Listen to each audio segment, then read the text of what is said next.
you. So thanks again for having me, and I'm super excited to be talking about establishing credit, which I think is very important, especially since people are sitting at home with not a lot to do.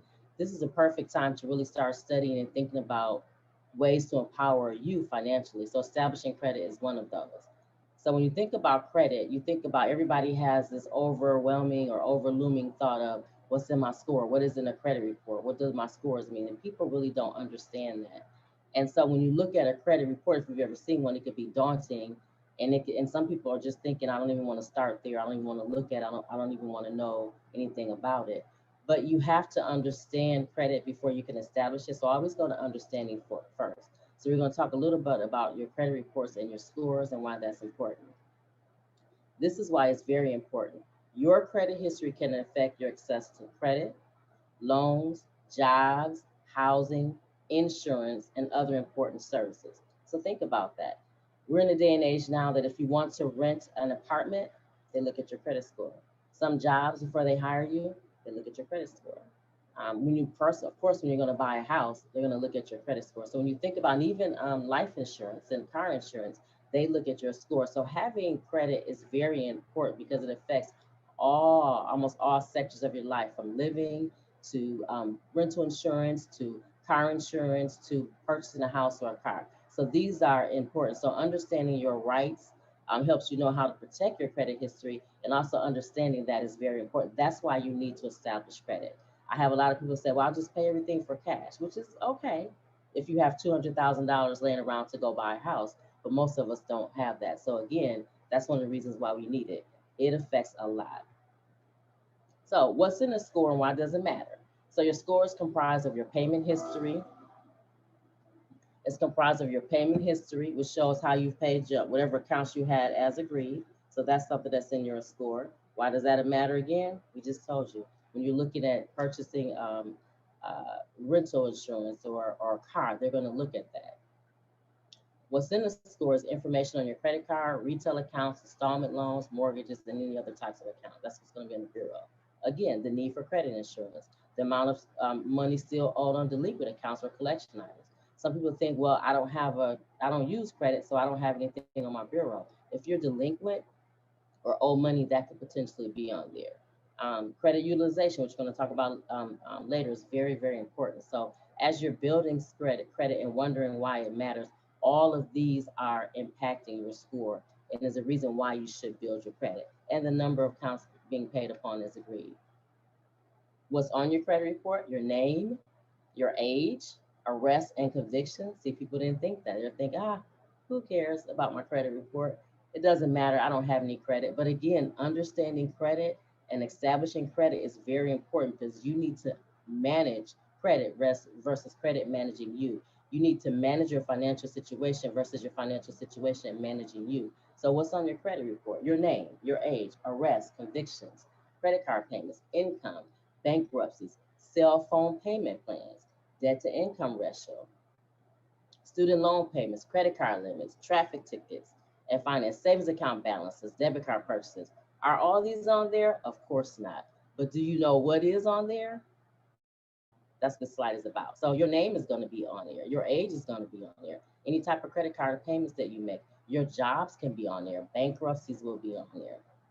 It does show your debt to income ratio. It does show your student loan payments and your credit card tickets. So kind of think about that. Your savings account balances, they're not going to be on there.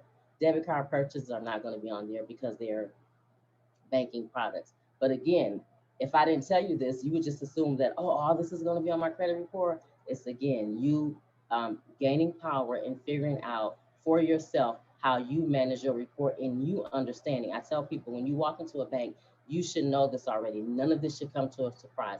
If someone tells you, oh, my savings account balance is on my credit report, you should know that that's not the case. So again, this is you gaining power and understanding what is in the credit report. So again, you're identifying information, debts and some bills, public record information, and your applications for new credit and other inquiries. Okay, that's what's very important. So again, when you're looking at your credit bureau, your identifying information is on there. Why is it important to even get a copy of your credit book? To make sure that you understand what's on there. So when you're thinking about establishing credit, you're looking at the entire picture you're taking control and you're going to say, well, let me pull my score and see what's out there. Let me pull my credit report and see what's going on. Have I been a victim of identity theft? You have to look at it. So that's why I always talk about the credit report first, because I found in banking, I was in banking for 24 years. I would have especially younger people come in, they're just now trying to establish credit. We pull their credit, and all of a sudden we realize, oh, you have all this, you owe debt on this, you owe loans on that, just to find out that either their parents used their credit or they were victims of identity theft and didn't know it. So that's why even having the conversation to start with is very important. You need to establish credit, and the first thing to do that is go to your credit report and see if or what is on there. Nationwide credit reporting agencies. We have Equifax, Experian, and TransUnion. So those are the three nationwide credit reporting agencies. What's the credit score? It's the number based on information in your credit report. It predicts payments of bills and debt as agreed. People with higher credit scores likely to present lower risk to creditors. So why establish credit again? Again, it's a number that is based on information listed on how you use credit. The biggest thing is that it predicts the payment of bills and debts as agreed. Why is that important? Because again, when I ask people, hey, you want to buy a house? You got $200,000 sitting around? They don't. So the worst time to think about your credit is when you have to start using it, like when you're getting ready to buy a house. That's something that you need to take ownership of and start thinking about before then. So again, it's the only way that a financial institution or a creditor or a lender can understand if you're able to pay your credit or your bills on time. Again, people with higher credit scores are low risk to creditors because if your credit score is high, then that tells a creditor that you are taking ownership and it tells you how you pay your bills. Who uses credit reports and scores? Again, financial institutions, some landlords, utility companies, some cell phone companies, insurance companies, employers, some state agencies or affiliated organizations. What am I trying to drive home here? What I'm trying to drive home here is that it is very important that you start thinking about establishing credit and establishing credit correctly for these reasons listed right here. These are the people that are going to be looking at your credit reports and they're going to be looking at your scores. And if you don't have credit or you have bad credit, that's going to affect some of the things that you have access. Credit gives you access. Risk-based pricing. I was in banking again for 24 years, and risk-based pricing is very true. Credit reports and scores may be used as one factor in risk-based pricing.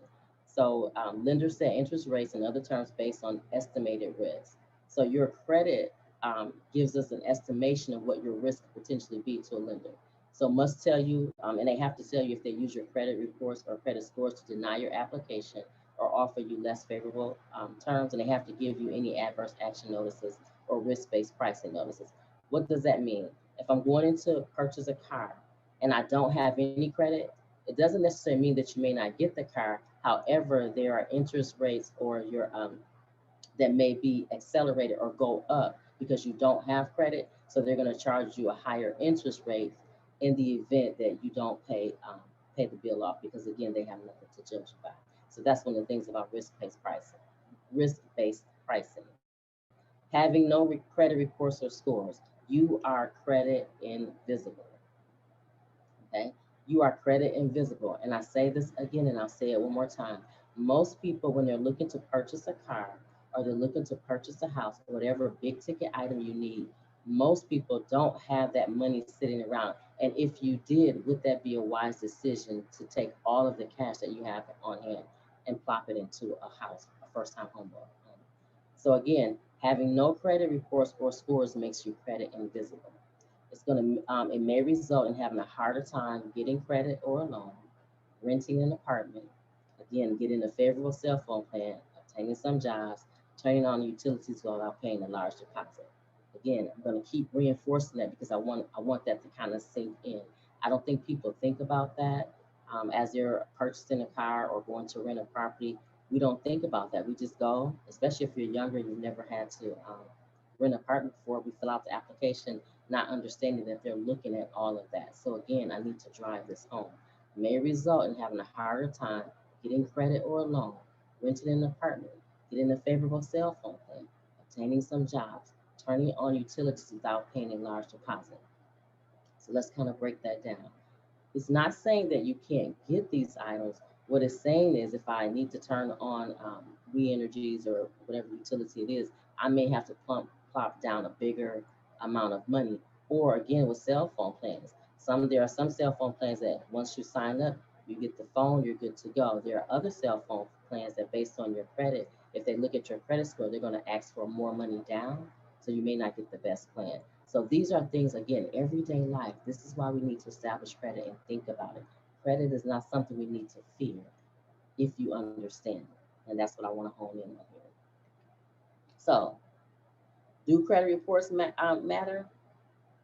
So let's look at this scenario. In this scenario, this young lady by the name of Yarly learns about the importance of having a credit history. Yarly was convinced that credit reports did not matter.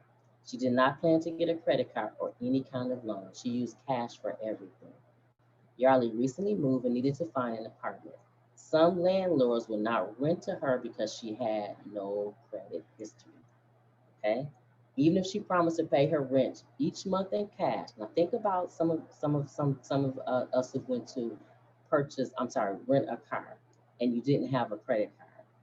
Think about some of think about this in this scenario as well.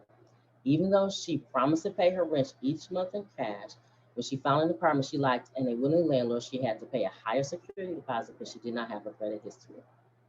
And it goes on to talk about utilities. So think about that. When you're going in to rent an apartment or rent a car, if you don't have a credit card when you go rent a car, sometimes some rental agencies won't rent to you, or some they require this huge, huge down payment for you to get the car. Another reason why credit is important is a lot of organizations, when you go to like a hotel or you go to rent a car, they actually ask for your debit card or your credit card. If you put that money on a debit card, sometimes they'll hold that entire money. So if you only have $600 in your account and they say, okay, you don't have to have a credit card, you can use your debit card. And so you hold your debit card with that money. All of that money is held until after you finish renting, or if it's a hotel, your stay is over. It can be held up to 3 to 5 business days, which means that money, if you only have $600 in your account and that money is held, you don't have access to that money. Whereas if you had a credit card and you had the credit card hold that money, because it's not your money, it's based on the ability, whatever credit limit you've given, it doesn't hold up your personal finances. So again, these are all reasons why credit matters. So review, we're going to talk about this just a little bit. Review each Fair Credit Reporting Act. Think about what this right means to you. So anyone who uses a credit report to deny your application to offer you less favorable terms for credit, insurance, or employment must tell you they did so. So you're not going to be blinded. These are some of the rules and regulations. If they deny you based on credit, they will tell you. They have to tell you. You have the right to know what is in each of your credit reports. Again, this is you taking ownership. This is you not running from establishing credit, but learning how to establish credit right, wisely, because you have the right to do these things. You have the right to know what is in each of your credit report, and you will be required to prove who you are, who you say you are when you request your report. So just keep that in mind. So again, your credit history can affect your access or the lack thereof. No credit history can affect your access to credit, loans, jobs, housing, insurance, and other important services. Understanding your rights helps you to know how to protect your credit history as you begin to establish it. Wanted to make that clear because a lot of times people ask me, I don't need credit, but you do.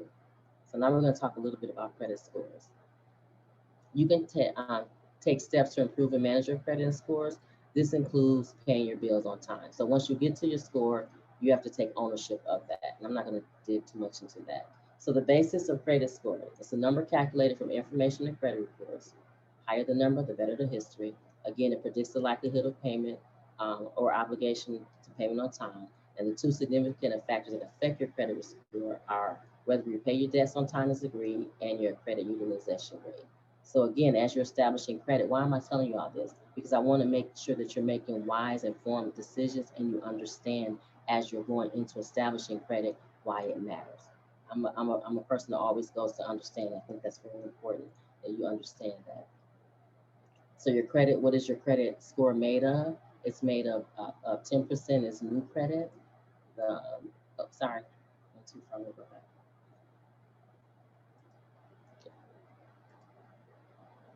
Okay, all right. So,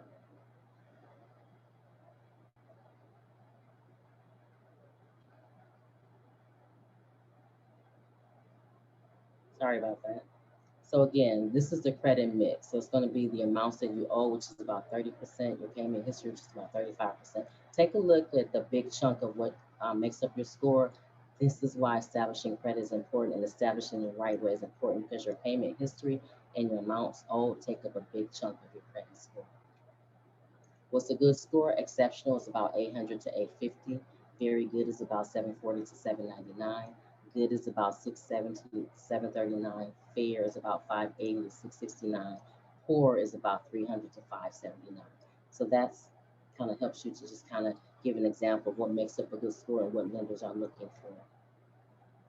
You can take steps to improve and manage your credit scores. You can do that. This includes paying your bills on time and as agreed. So again, you're taking the steps to improve, manage, and to establish your credit score. So again, your credit history does not have to be your credit future. Just keep that in mind. Again, we're going to talk about we're going to talk about building alternative credit history. So think about this as you're thinking about the bills that you have now. The habits that you create now are very important, because when you establish credit, those habits will take you into making sure that your payment is paid as agreed. So think about how you pay your rent. These are alternative credit history. So how do you pay your rent? Are you paying your rent on time? Again, every month on the first or between the first and the fifth, are you making those payments on time? Child care, are you making child care payments? Cell phone bill, are you making those bill payments on time? Electric bill, gas bill, water, sewage, garbage bill, television service bill, internet service bill, insurance payment, a loan from a family member or friend, or your savings account. It's very important. I can't stress this enough, that you take control of how you pay your bills. Because if you can make these payments on time, once we get into establishing credit, you'll be able to make those payments on time as well. But these are alternative forms of credit history. So rent, childcare, cell phone bill. Sometimes lenders will look at that when you're trying to establish credit. They'll look at some of the ways that you've already paid these bills and on time, and that's agreed. So how do you build credit? Okay, as you said all of that, and now we finally get to this. How do you build credit? I hope you really understand the importance of building the credit, because now we're going to delve into how you build that credit. Get a secure credit card. What is a secure credit card? A secure credit card is money that you give to a bank. And let's start with a fee of $300, or I'm sorry, not a fee, but a payment of $300. So you're going to take $300 in cash, or 500, whatever amount you want. You're going to go to a bank and you're going to tell them you want to apply for a secure credit card. You give them the $300. They take an application, it's still an application process. They take that $300, they put it into an account for you, and that $300 is your credit limit. If it's a five, or you can do $500. But the point that I'm making here is whatever dollar amount you put into that savings account, that is going to be your credit limit. Why is that important? Because you don't have any credit. Sometimes people walk into a bank, they don't have any credit. It's a place to start. Now think about it. It's not the amount of credit that you have, it's the fact that you're trying to get credit. So some people want to go, I want to go get this whole $10,000 line of credit. Well, it's okay to start with a smaller credit, because what you're trying to do is establish it. So you get the secure credit card. They put into a savings account for you, and you use it just like you use a credit card. You use it, pay it, use it, pay it, and pay it on time as agreed. After about a year or 2 years, depending on the institution, they again give you that money back, and then it becomes a regular credit card. So get a secure credit card. Get a credit building loan. Again, the same scenario where you're going into an organization like a bank or a credit union, and you're asking them, help me to establish my credit, so I'm going to get a credit building loan, which again, it shows your ability to pay that debt back. Become an authorized user on someone's account. So if you know someone who has a credit card and you want to be an authorized user, what that's saying is that you are authorized to use the credit. So you didn't get the credit card based on your credit. You got the credit card based on someone else's credit. So they already have established credit. They have a credit card, and you're asking them to be an authorized user. And as long as they're making their payments on time, then your credit builds. Now, a lot of in other ethnicities, I see this a lot. They'll do a lot of this for their children, so that when they get ready to go to college, they have established credit. Get a co-signer. Now, I'm not a. I'll be honest, even though this is on the slide, I'm not a proponent of co-signer unless you really, really you are you and that person have that understanding. But the reason a co-signer work is basically, let's say you want to get a car and that person has a credit, they can co-sign for you. You have to make those payments on time and as agreed. But for the co-signer, beware, because if they don't make those payments, then that's going to affect your credit. Apply for a credit card at a store or a gas station. So again, it's not that I'm trying to get all of this, assume it's a massive amount of debt. What I'm trying to do is establish my credit and establish my credit wisely. So go to a gas station or a store. Maybe you need to purchase a TV. And so instead of paying the cash for the TV, get a charge card from the store or a gas station and then pay as agreed. So again, these, and I like the fact that these are smaller ticket items because again, you're just establishing your credit. Don't do like I did. When I was younger, I had no idea what credit was, and so I just got all of this credit. And I'll be very transparent. We weren't taught about credit when I was younger, and I really found out the hard way what credit is and what it can do and the power of it. So be sure when you're doing that, it's not. I was talking to a gentleman. He wanted to reestablish his credit, and they were only offering him a $500 credit card. And I said to him, that's okay, because as you're establishing your credit and building your credit over time, trust me, they will increase their limits. Make a large down payment and negotiate a loan for the balance. Again, so let's say you want to purchase a car, and maybe it's not a $25,000 car. Maybe you want to do a $5,000 car and you have some cash on hand. You can make a large down payment on that car, and then maybe the balance, maybe $2,000 you get in the loan, because again, it's building that history and giving the banks or the lenders or the creditors something that they can look at to see how you're paying your bills. So all of these are ways to build your credit. Again, apply for a loan at a small bank, thrift, or credit union where you already have a checking or savings account, charge merchandise in local store. Establishing a relationship with a bank is very important because those relationships, again, sometimes people go in and they'll say, the bank may say, well, because you've been with us for 2 years or 3 years, you don't have any credit, I will give you a credit card. It's not going to be a $10,000 credit card to start, but it is a start. We talked about that already, and I just kind of broke that down in a scenario before. Um, Become an authorized user and all these. So those are ways that you can build your credit. I've come to the end of my slide and establish credit. I hope that this has been very helpful. And one of the key takeaways that I want you to really understand is that you are taking control. That's the whole point of anything that you do. It's not you blindly going in and trying to figure out what I need to do or how I need to do it. It's you going in and say, I'm going to take control. I'm going to do it wisely. And as I establish credit, I'm going to make sure that when I establish my credit, I'm managing it, I'm taking it seriously, and I understand the importance of using credit and how credit affects me, my life, and my family's life down the road.